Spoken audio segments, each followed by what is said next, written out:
From a closet, also known as the Jim McCarthy Voiceovers World Headquarters Studio, this is the JMVO Weekly Primer. Please subscribe, rate, and comment via jimmccarthyvoiceovers.com/podcast. This is episode 11 of the JMVO Weekly Primer, and everything we do on this podcast is meant to give you something to think about, a little wisdom nugget to take with you throughout the week as we get underway with, it's about marinating your mind in good stuff. I've been all about that for the past 2 to 3 years, just driving out negativity. I don't think about politics. I don't think about sports. Well, maybe I think a little bit about sports, but I try to marinate my head in good, positive stuff.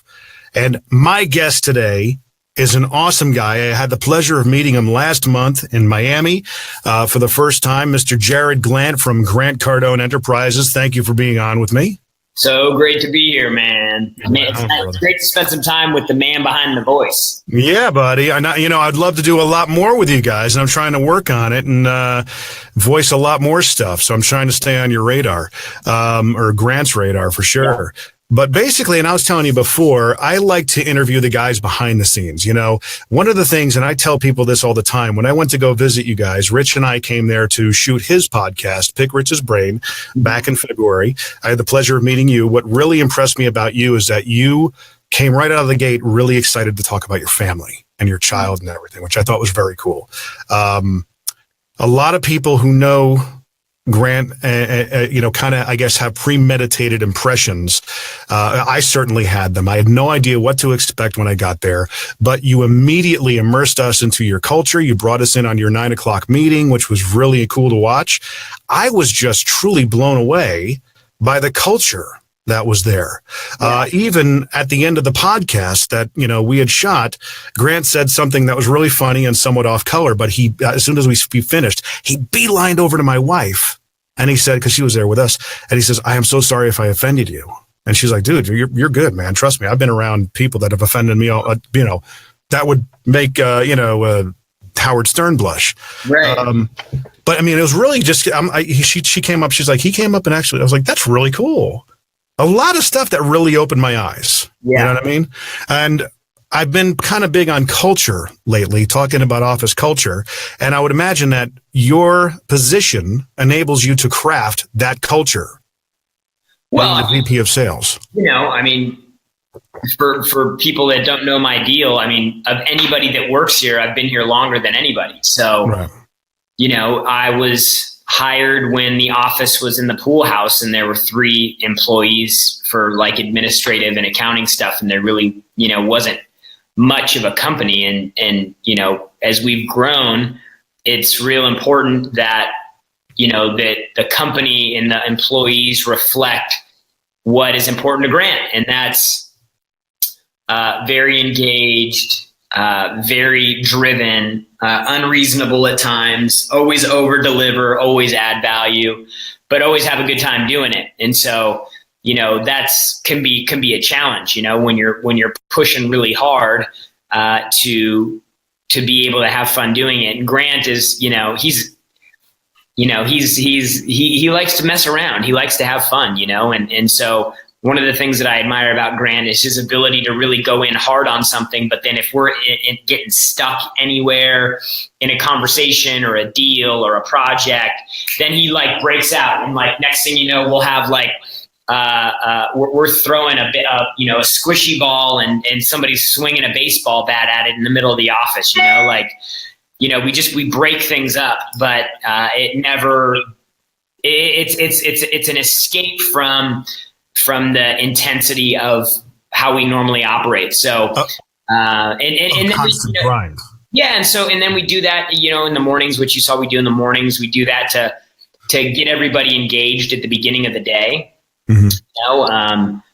People have their problems and issues and things in their life that they're dealing with. And so, we take it as our responsibility to kind of clean the slate and get people focused in the right direction, because without that, they have nothing to counterbalance the negativity, like you mentioned, or the problems or the stress or whatever that they're bringing in with them to the office. So it's really important. And we've kept that in place as we went from 3 to 15 to 30 to 50 to 70 to 80, almost 90 employees now. So, but you also, your backstory includes something pretty incredible as well. You, from looking at, I stalked your LinkedIn profile, and it looks like you went from F&I in a power sports company right into being with Grant.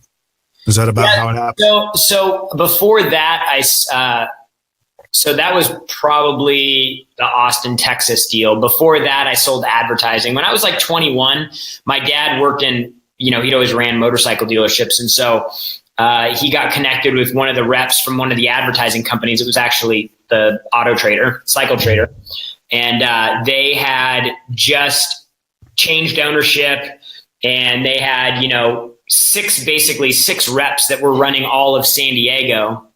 And they'd been doing it for 15 years. And these guys were all making, $250,000 a year. And they'd work from 8 until about 1 every day and then leave. And so obviously when the company transacted and, it was sold to a public company, they took that same market that had 6 people and they put 20 in there.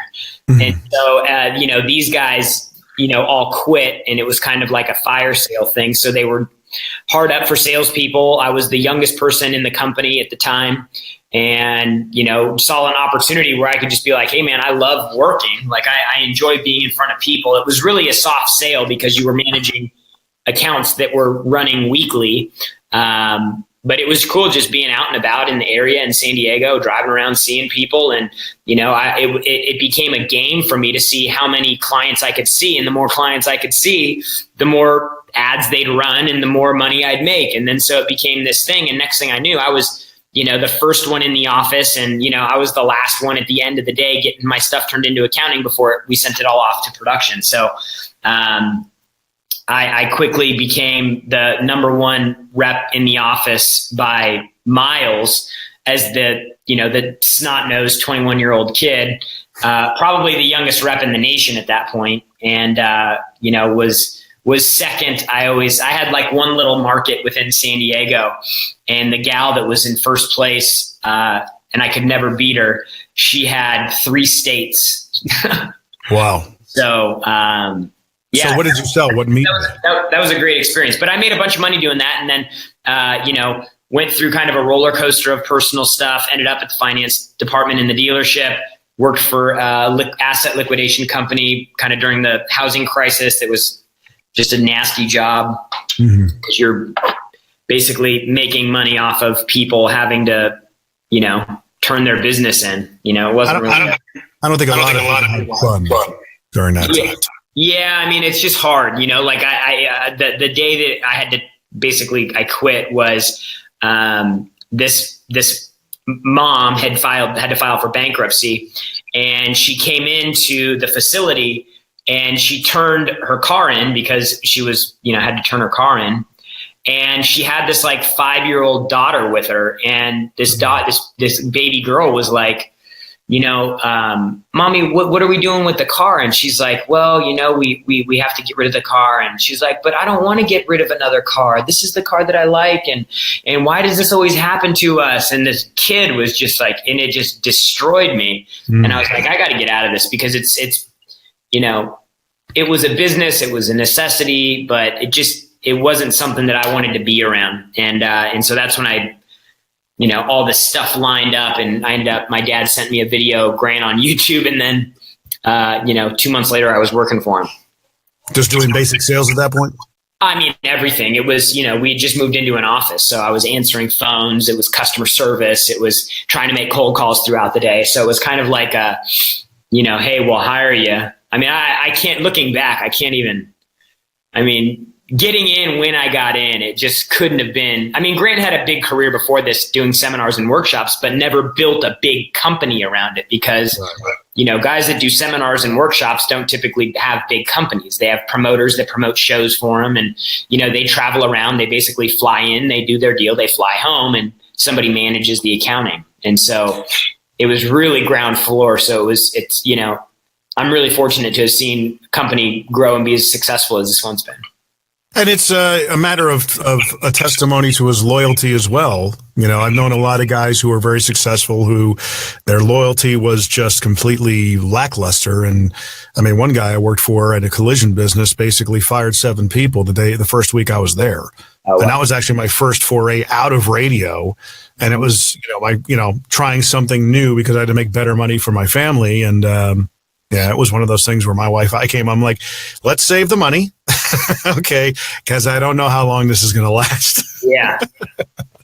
Yeah. Unfortunately. But I mean, you guys have had a great run since then, since 11, I think you were with Grant, right? It was the middle or end of 2010.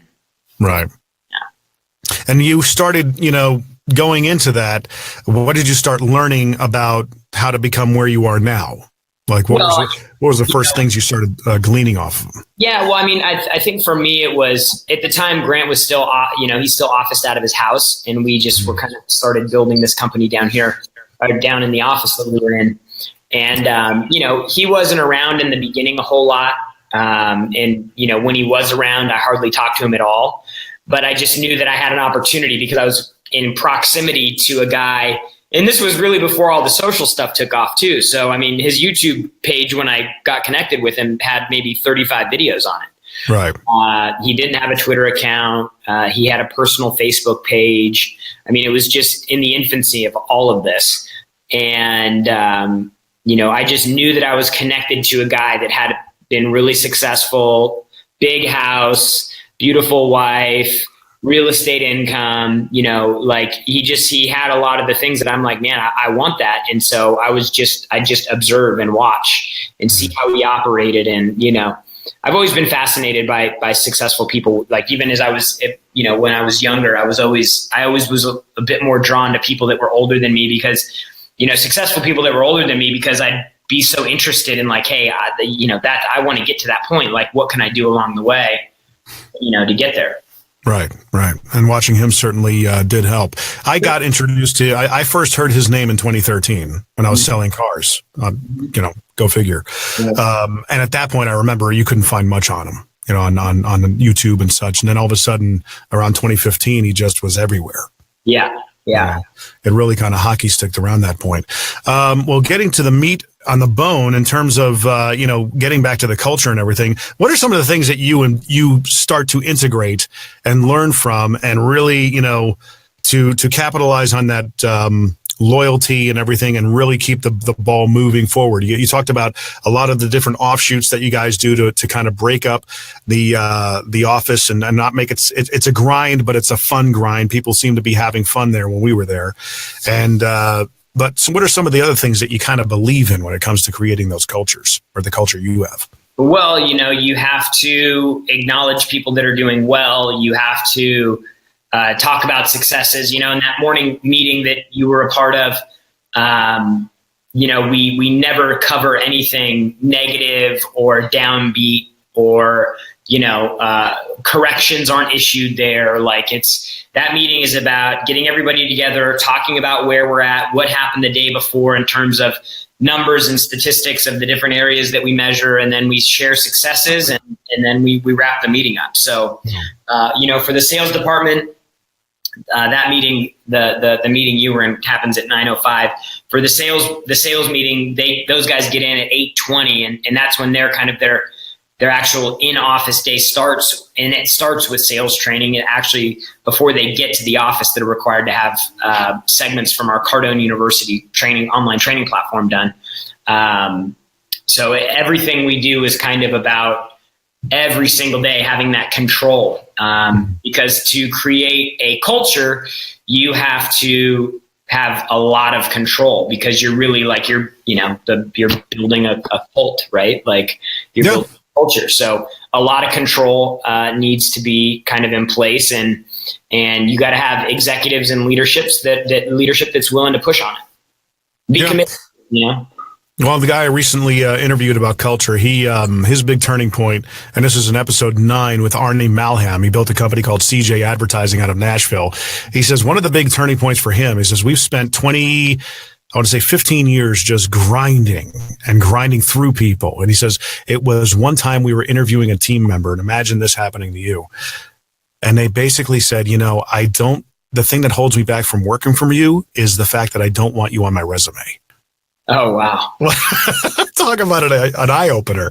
And now this guy has got other companies touring his office to see what they do to beef up their culture. Mm-hmm. So it's amazing. He realized it all starts with me. It's got to come from me. Mm-hmm. But I mean, a lot of the things that you do, talk a little bit about like your first, and on the other episode that you had talked about this week on Young Hustlers, you had mentioned some of the mistakes that millennials make. Oh, this is I'm kind of going off a tangent here. Tangents are okay. Yeah, I know. I have shiny object syndrome all day long, which is why I was in radio. But basically, you at one point had, you've had, people come and go throughout the time that you were there. What are some of you bring somebody on, then all of a sudden you recognize the tenets of maybe this guy is not going to work out. I mean, what are some of the things that you notice that are you slow to hire and quick to fire kind of thing? Or how do you? That sounds great. It's a great little, a great little deal to say, but the truth, we do slow, we do hire slow. Multiple conversations, multiple interviews, background checks, personality assessments. I mean, we try to do, we act in some cases almost protection for people getting close to us or our brand, because if we make a bad decision, it's not just we have a bad hire and we have to fire somebody, but it could reflect poorly on Grant or the brand. And, right. And, so we do a lot to prevent that from happening. But, when people start showing up late, which is like a non-negotiable for us here, like people show up early, on time is late. Yeah. So when people start showing up late, when they just kind of demonstrate a lack of engagement overall with what we're pushing on, we remove people. We probably don't get rid of people fast enough. You've got to invest the time to make sure that you're finding people who don't just qualify for a position based on their skill, but from a culture perspective, how do they fit the culture? Like, we're very fast paced, very high energy, very intense. Some people don't thrive in environments like that. Even if they're skilled or talented, those environments can break people really fast. So, we don't like firing people. But that it's necessary. So you just have to do your job on the front end and vet people out the right way. I can't imagine actually, I'll take that back. The one guy I worked for, I think he actually took pleasure in firing people. But, he's no longer living. So, I mean, he's actually, he was an interesting situation, that guy, man. He was just weird. But I mean, getting back to when you got into the business with Grant, or even, what were some of the things that you were talking about the other day about the 4 to 5 mistakes that millennials are making that you recognized because you were kind of doing the same thing, and I'm sure I'm doing the same thing, especially when it comes to stacking and racking and things of that nature and building the wealth as you guys. Yeah, I mean, it's not investing time and energy and resources in getting out of your situation. People make a lot of excuses. They complain a lot, but they don't do anything about it. They don't invest in refining their skills or abilities so that they can produce more. I bet I couldn't even guess the number of people that are kind of midway through their career in maybe their late 30s or 40s or early 50s, who have been in a career for 15 years, but they're not actively developing their skill because they think they've kind of settled in and they're just kind of on the ride until, they retire or they, whatever. I see more and more of that, like, the age that has the most hope is actually the millennials. Mm-hmm. They are the ones that are actively consuming information. They are the ones that have access to this information. They are the ones that are seeking this information out. I just had a kid emailing me. He was 18 years old and he's making like $15,000 a month. And I'm like, he's like, I'm making money, but it's not enough. And I want to invest in real estate and I want to do this. I'm like, bro, you are so far ahead of me. Like even when I was 20 years old, like I think MySpace was really the only like platform that was really, and then Facebook came along, but there weren't experts like Grant on Facebook at that point, that early, that were providing the type of information that they are. People didn't even understand how to use the platform. And, very few people still to this day understand how to use the platform the right way. So, I think that the younger generation has a very, very unique advantage that the generations before them didn't. And so, investing in education on money, not being short-sighted with the way that you make decisions, or being short-sighted with the way that you make decisions, people refusing to kind of eat shit today so that, they can get what they want later, living beneath their means, and they seem like, oh yeah, those are all the things you'd expect people to hear, people to say, but like, dude, why not fix it then? Like, if people aren't happy with where they are with their money, you need to do something about it. Like I got to the point where I wasn't happy. I was on unemployment. I was smoking dope every day. I was completely worthless and not contributing. I felt bad about myself. I didn't have any confidence. Like it's just not a good feeling. Even when I started kind of like crawling my way out of it and seeing some light of day, I still would look back and go like, you're not where you're at. And I made the decision to keep kind of pushing and reaching. Right. But too many people know that they're not where they want to be. They know that they're not in a good financial situation and they still don't do anything about it. And I think that inaction is, it's such a dangerous thing, like money isn't everything, but it's when you need it is everything, and so people, they try to minimize it. Most of the people that are minimizing it are the ones that have given up on it, given up on having any money, given up on having any freedom or security. Most of the people that criticize it are criticizing something that, they know they should be doing more of. I was thinking about this the other day, and this was maybe like 2 months ago, and I forget what I was doing. I was probably going through Instagram. Whenever I go through social media and I'm doing more than just posting or responding to comments or questions or anything like that, and I actually start like looking around, my head goes all over the place. I lose complete control. It's a terrible thing. I hate doing it because I start thinking like, oh man, am I doing enough? What's this guy doing? What's she doing? What are they doing? Like I start getting down all these little rabbit holes, and and then I start like getting envious. And I remember I have this ability, and if people don't have this ability, you need to do whatever you can to develop it.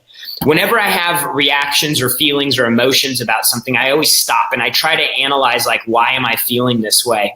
And I do it from a position of responsibility. So I want to maintain control of that. So I'm like, okay, well, what am I doing to cause it? What am I doing to control that? What am I doing to influence that? Why is this happening? What have I done to do? Because it gives me the ability to find the solution if I do that. So I remember you're on yourself first. Yeah, totally. And so I'm like, I remember looking and I'm like, oh my gosh, I feel this way. I'm envious, or I'm a hater or whatever, because I know that's what I should be doing and I'm not doing it. No. I know that's what I could be doing, but I'm not doing it. I'm doing this podcast because I preach on doing podcasts. I produce podcast opens and closes and all the stuff that I did for you guys. And I'm like, why do I not have my own podcast? I could certainly know how to do this. I have the freaking background. Yeah. That's very interesting. Why am I feeling this way? Let me just say this one thing, because I pinned this tweet on my Twitter account. Mm-hmm. And this was for me. It wasn't just like most of the time when I'm posting stuff, it's for me, like I'm not perfect. Like I have no problem being open about things. Mm-hmm. But I remember I posted this April 23rd, 2017. That's when it was. So maybe it was almost a year ago. Envy is an admission that you understand you're living beneath your potential and not willing to do anything about it. It was It was I was like, dude, this is what, when you're getting confused, when you're getting off track, you have to understand that it's because you acknowledge you're capable of doing something, but you refuse to take action on it. It's a very unpopular opinion in this day and age, though. I know. But I mean, that's the reason why you stand out a lot more, because you plant that flag in the soil. And I always preach on, claim something and go with it. And, what is your truth? People I have a lot of turn up on themselves, like people get soft on themselves. Like, I grind on myself so hard. Grant is probably the only person on the face of the earth that can push me harder than I can push myself.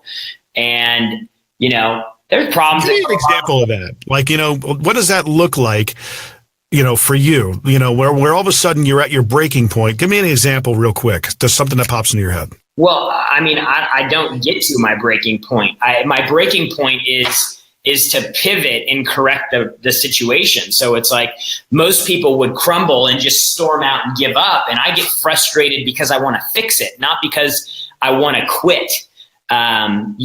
So when you're really hard on yourself, it can create stress. It can cause anxiety. I'm hard on myself about money. Like, I know I should be further than I am right now, even though like people would be great to they'd be like, oh man, if I could do that, then I'm like, but I know I'm capable of more. So I grind on myself all the time. And some people don't have that. Like, some people are just, whatever, it's cool. It comes as it comes. If it comes, great. If I don't get it, whatever, I'm just going to show up. I'm going to do my thing. It's just not me. I don't even know how I was wired like that, but like, I'm always just like grinding to get the next thing. Like, I want to win at things. I hate losing, probably more so than I love winning. That's always an interesting question. Do you love winning or do you hate losing? Mm-hmm. And which one kind of, inspires you? I think for me, it's I hate losing. But anyways, people are way too soft on themselves. Like, you got to beat yourself up. You got to get in fist fights and bloody yourself up. I mean, you got to slam yourself if you can handle it. Some people get so hard on themselves, they beat themselves down into like to where they can't do anything about it, Interesting story, which means if I prefaced it with that way, which means it may not be that interesting. But Hank Norman and I went back and forth on Facebook Messenger because I'm intrigued by what he does. I see him as almost like a frustrated program director for radio. What kind of media did you sell, by the way, when you did sell advertising? I was selling probably at the time 90% when I started was print. And it was right when those platforms were all going digital. So right when they were actually trying to migrate clients from print into digital, and it was like pulling teeth. And I was the guy that out of the entire country, I'd probably get 5 or 6 phone calls a week because people were always wondering what I was doing to get people to spend on digital, because nobody could articulate it to the client. The clients didn't really understand it. They just know that, they've been spending, $6,000 a month on print, on, display advertising in a print publication. And it was working, I mean, it was like, they didn't even have an option to be in the book or not. Like, it was like, this was the Bible. See, in radio, I always love the question of, I want to guarantee that my advertising will work. And our stock answer was always like, look, you've got 2 guarantees. Your ad will run and we're going to get billed for it. Yeah. Those are the 2 guarantees. Getting back to my somewhat interesting conversation, we went back and forth. I was trying to have him come onto the podcast because I think he'd make a great guest because he's so vocal and so out there and so just almost unfiltered, which is great to be. And, he started watching some of my stuff and he's like, dude, you need a why. You need to start, you've got something there. And he started just ripping me to shreds. I'm like, great. Yeah. Let's do this on the podcast. Beat me up. Rip me open. And he's like, it wouldn't be fair to you. I'm like, I'm not looking for fairness, dude. Yeah. Try me. I'm 42 years old. Okay, come on. I survived the car business and I survived frickin' radio. I'm good. All right. And I think that's a lot of what you're talking about. You said before, eat shit. People don't want to do it. They want things overnight. Is that more with people who are my age? Because I realize with everything I'm doing now, that has happened since 2015, 2016. How old people are, dude. It has to deal with something that they just have. There are people that, that are 22 years old right now that could never be hard on themselves. There are people that are 30 years old that she could never be that hard on herself. And then there are people, it has nothing to do with age. It's just people, it's like holding yourself accountable. Like, who wants to do that? Like, there's nothing that sounds sexy or fun or interesting about holding yourself accountable. Like, who wants to do that? Just let yourself off the hook. Let it slide.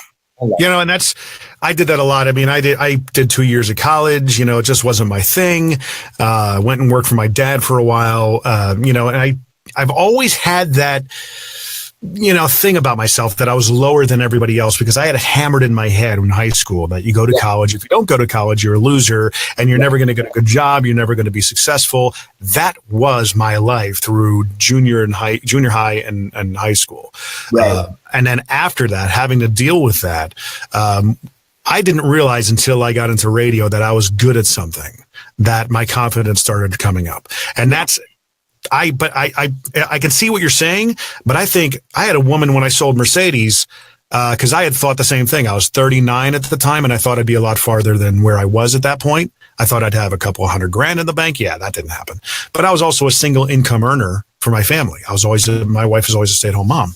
So I never gave myself that, never get patted myself on the back for that.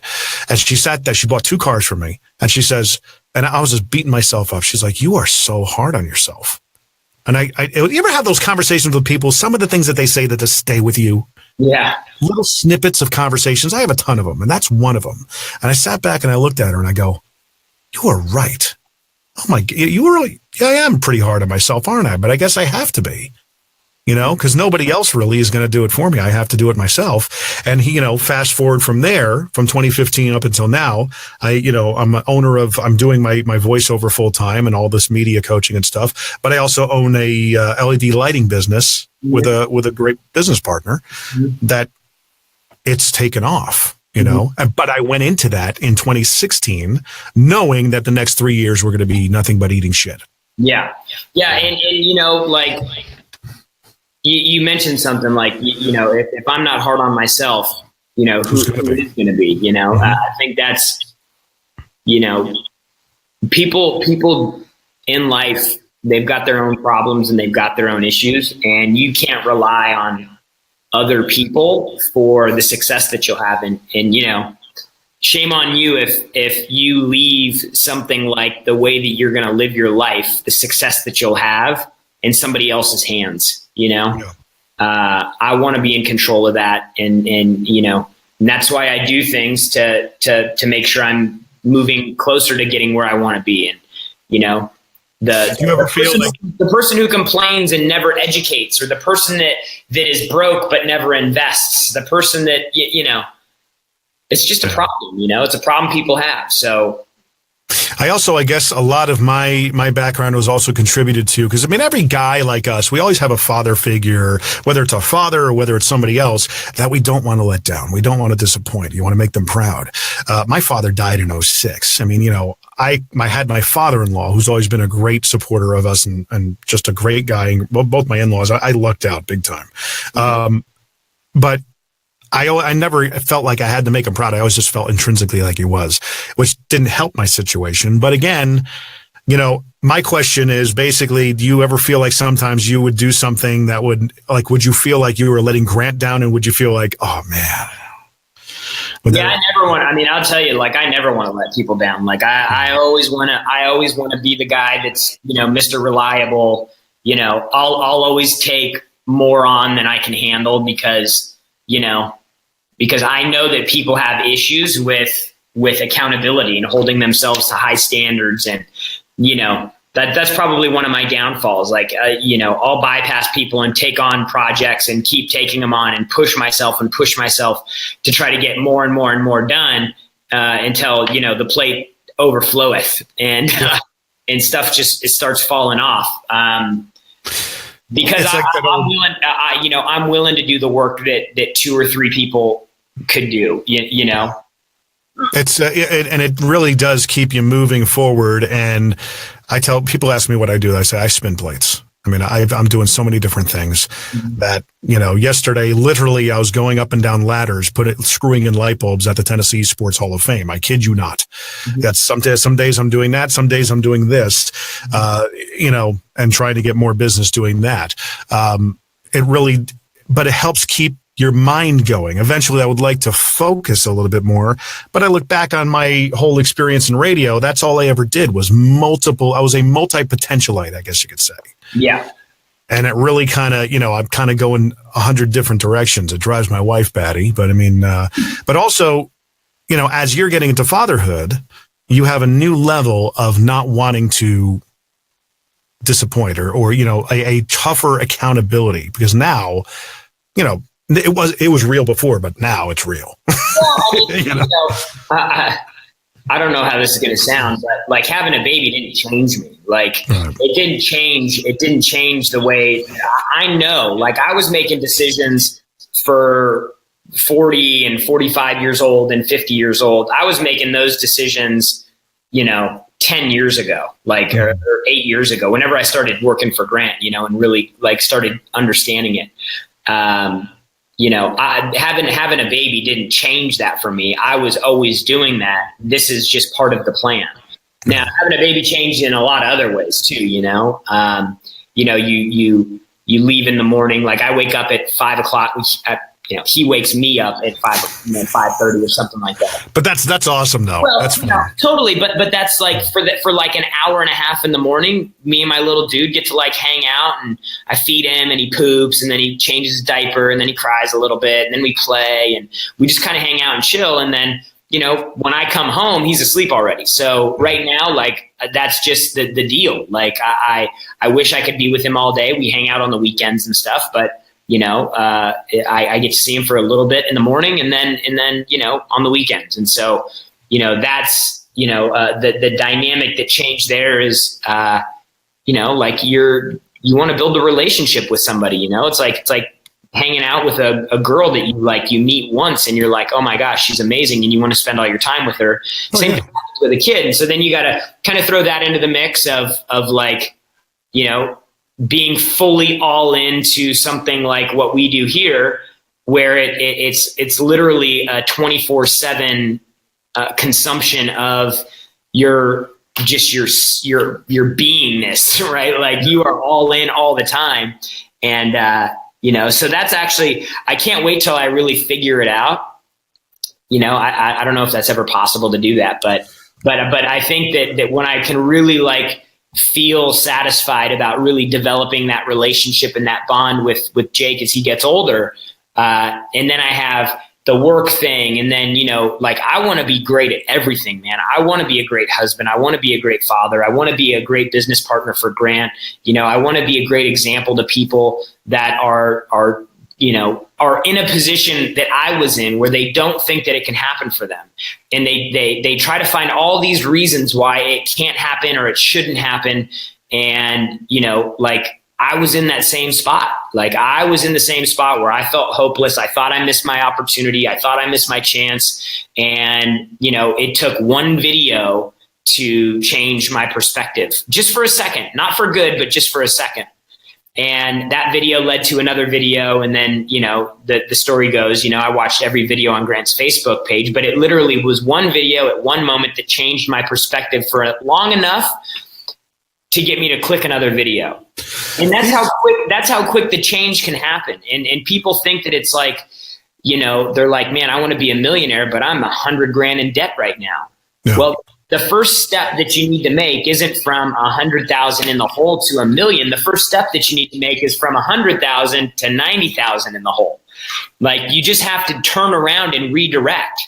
No object can go with 100% force in one direction and then turn around on a dime and immediately go back with the same force. It's just there has to be some type of ramp, right? You have to accelerate and build momentum. And so for I think for a lot of people, they get overwhelmed by where they want to be and where they are and the gap in between. And, it takes a small decision, it takes a small win, it takes another milestone, it takes a little bit more investment of time, it takes going backwards a few steps. Like, it's a lot of things that come together. I mean, I tell people that for the first 2 years that I worked for Grant, from 26 to 28, I was trying to figure out all this stuff, and I was doing a lot of investing of time and energy and effort and resources and no friends. And like, it was a major investment. And then it finally started clicking. And it took me 4 years from that point to where I was like, I was treading water rather than drowning. And it took me 4 years to become a millionaire. Right. And so, like, it can happen way faster for people. Like, I'm not the anomaly. I'm the guy that just like turned around, made a decision, and ran with enough speed to hit a target, which is a ridiculous target anyways, because you get there and you realize like that it's not what it used to be. But anyways, like, it's just, you have to just make the decision to start and to turn around and to move forward. Our products are designed to do that. The content we put out is designed to do that. Everything we do in this office is to help create that.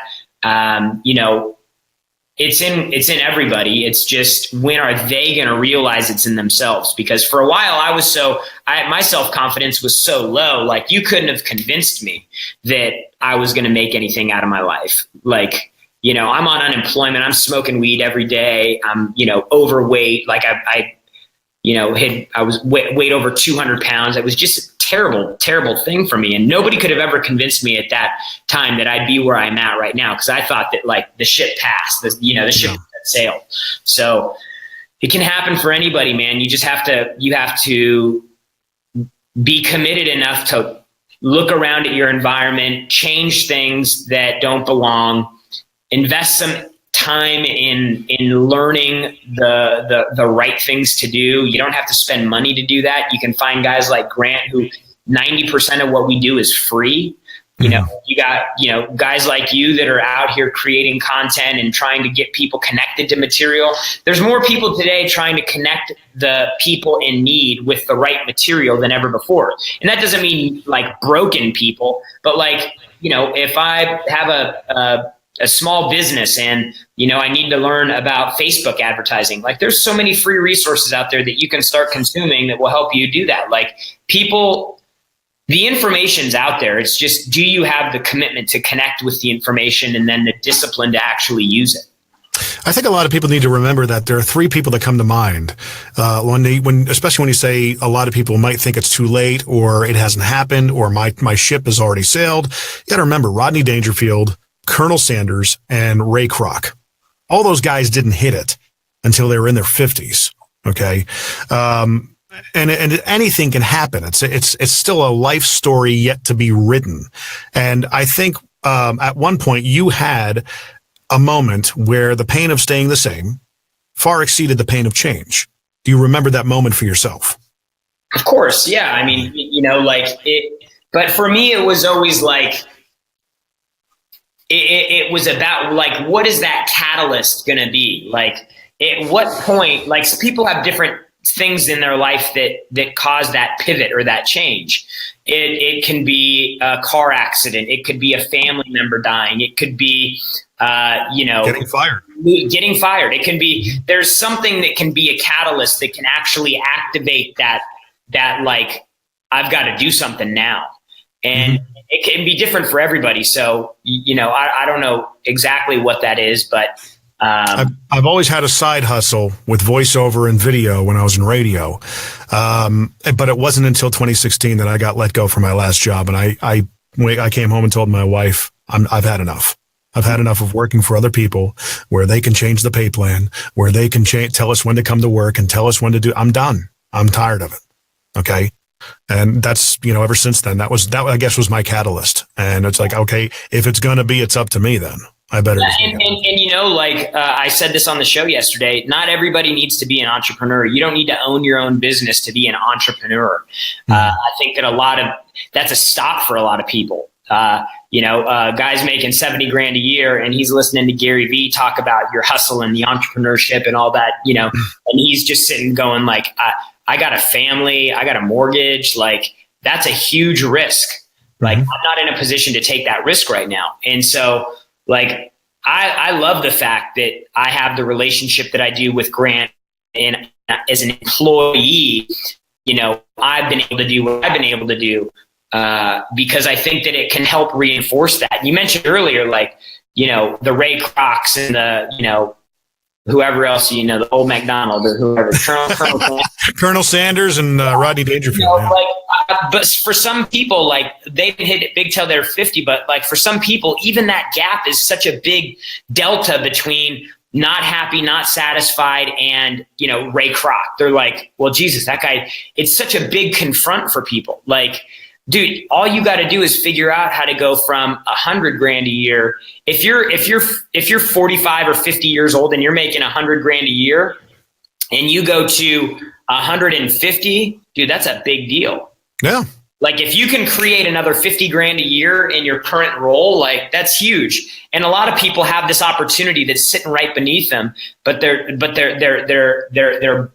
just completely blind to it because they think that the opportunity is going to look different when it comes to them. And so that's what I love about what we do here at Cardone Enterprises is we actually give people the tools to maximize the opportunity that they're in.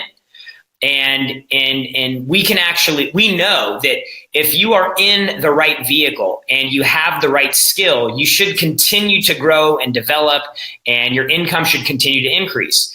You know, if you've been in the same job for 10 years and it's a sales job and your income hasn't increased, it may not be the company, right? Like it may be you, but that guy's going to sit and whine and bitch and complain. Oh, you know, they don't appreciate me. I've been here for 10 years. Like they think because you've been there for 10 years, they owe you something. Congratulations, dude. You showed up and did your job. Like, you know, we get guys here, they come in and, you know, they get deals and they're slapping high fives. And I'm like, yeah, okay, that's cool. But like, that's your job, dude. Like, I don't celebrate deals. Like I don't run around, and I learned this from Grant because I used to, but like, that's what you're supposed to do.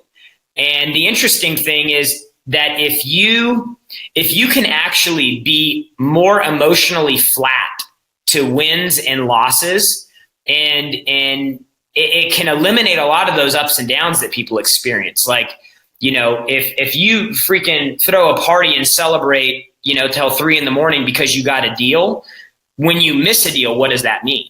Yeah. Like when you get all the way to the finish line and you think that you're going to get this deal and that celebration is right at the tip of your tongue and you're almost there and you almost have it and then you miss the deal, what happens? No.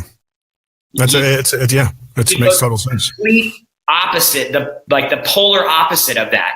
And so then you end up with these highs and these lows.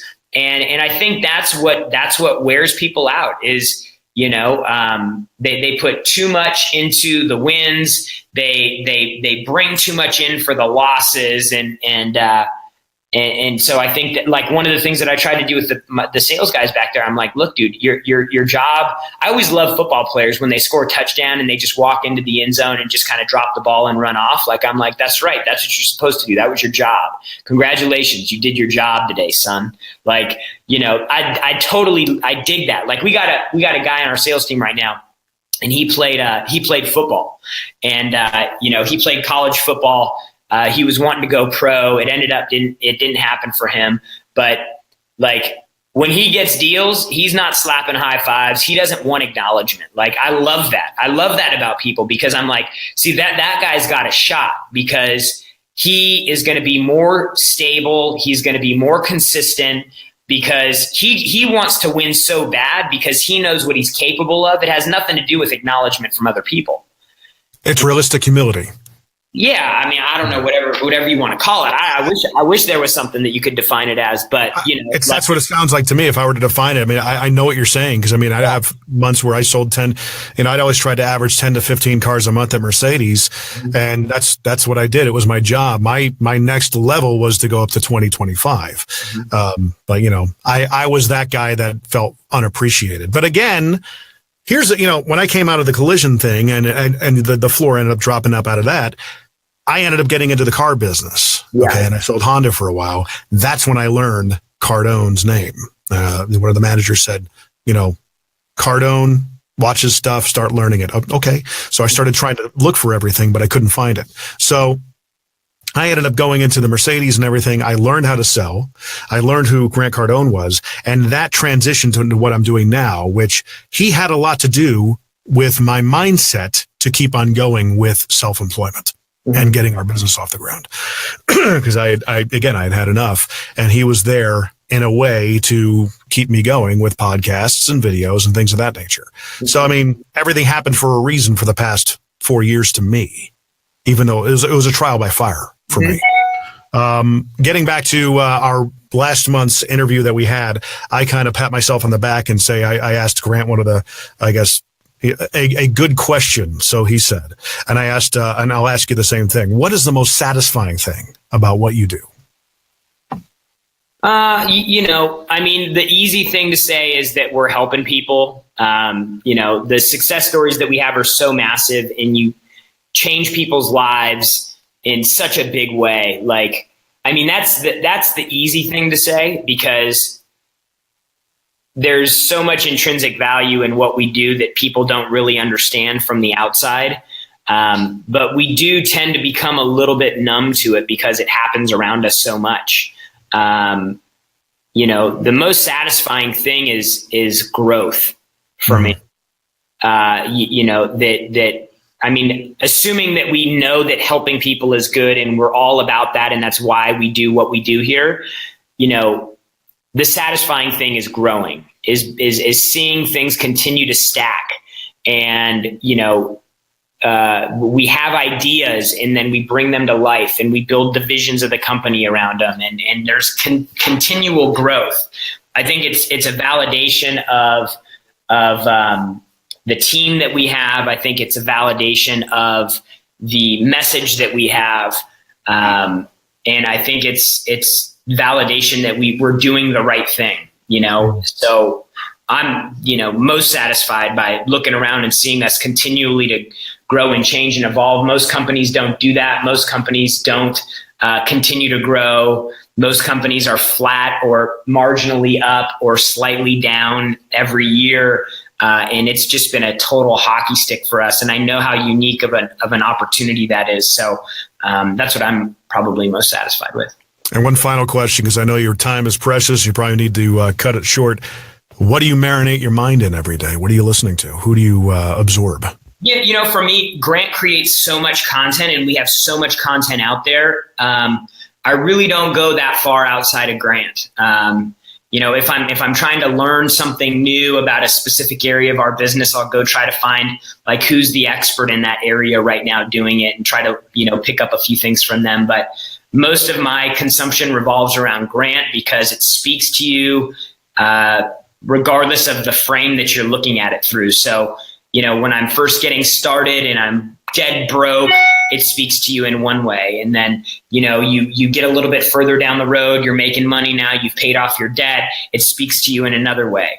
I want to be the guy that's going through listening to the 10X rule with, 30 or 40 million in net worth and, a couple $100,000 a month in passive income, and I want to be listening to it going, there's another gear, there's more, you can do more, that you can help more people, I want to continue to kind of go through the evolution of Jarrod with this material, because I think it speaks to people no matter what stage you're at. It really does. Yeah. It really does. And you have no date or location, and I'll give you a little bit of plugs here. 10X GrowthCon 3. Nothing concrete yet, or anything to announce? Nothing for that yet. Nothing yet. And you're going to continuously do the sales boot camps? Yes, so the next one's July 20th through the 22nd. Everybody should come to that. I agree. So much more. It's so much different than Growth Conference. It's, man, I just love the boot camp because I'm a student of sales, and I love learning from Grant. And he does something over those 3 days that literally nobody gets to see him do. His brilliance is revealed the longer and deeper he can go into something. You really get an understanding of how deep and vast his knowledge is of sales, negotiations, transactions, and And you can't do that in a 60-second Instagram video or a 60-minute live stream on Facebook. But over 3 days, you have a shot at seeing it. And so it's my favorite event that we do. It will always be my favorite event that we do. And it's the one event that everybody needs to come to. If you had to pick between the two, I'd say come to the boot camp. GrowthCon is a great event. It's just so different from the boot camp, you know? Yeah. I actually saw the pictures and I told my business partner, I'm like, we need to go to that. So it'll change your life, dude. It'll change your life. Yeah. Don't be surprised if you see my ugly mug there one of these days. We need to find a way to do it. The ticket price is a little bit more expensive than GrowthCon. We have it goes 5,000, 12,000, 15,000. Find a way to do it, borrow the money, sacrifice, go short this month on something, do something to get there, because of any event that we've done, it's been the most immediate ROI for people. Like halfway through the first day, we had 250 people there, right? Yeah. Halfway through the first day, I honest to God, I lost count of how many people said I could walk out right now and I'd be good. I could go home right now. And they weren't like they were just like their eyes were bouncing around in their head, because Grant spent half a day going into targets and goals, what 10X means, how to evaluate your executives and your managers and the people within your organization to find out if they are holding you back from where you should be, the people around you. Like it was like people were just, and then he got into all the sales stuff. And when Grant talks about sales, he becomes another person. I mean, it's just, you've got somebody who never liked selling. So he says. Totally. Yeah. And but most people don't like things that they're not good at. I hate doing things I'm not good at. So it's GrantCardonebootcamp.com, GrantCardoneBootcamp.com. And then you can get all the information there. And the next one's July. Where can people find and follow you? At Jarrod Glandt. You have to check the spelling on every platform. So Facebook, Instagram, Twitter. I'm usually I'm on Twitter and Instagram probably more than anything else. I don't post a whole lot, but I engage back with people. So if you ask questions or comment or anything like that, I'm pretty good at getting back with people. So you guys are very good about that. I've noticed it. I know a lot of other people have as well. But thank you, sir. Thank you, Jarrod Glandt, for joining me for this episode of the JMVO Weekly Primer, episode 11, and we're going to be deploying this soon. Of course, the live version's up on Facebook. We're doing this live all the time. Please follow, rate, and comment, and subscribe, and all that good stuff. And thank you again for being my guest this week, sir.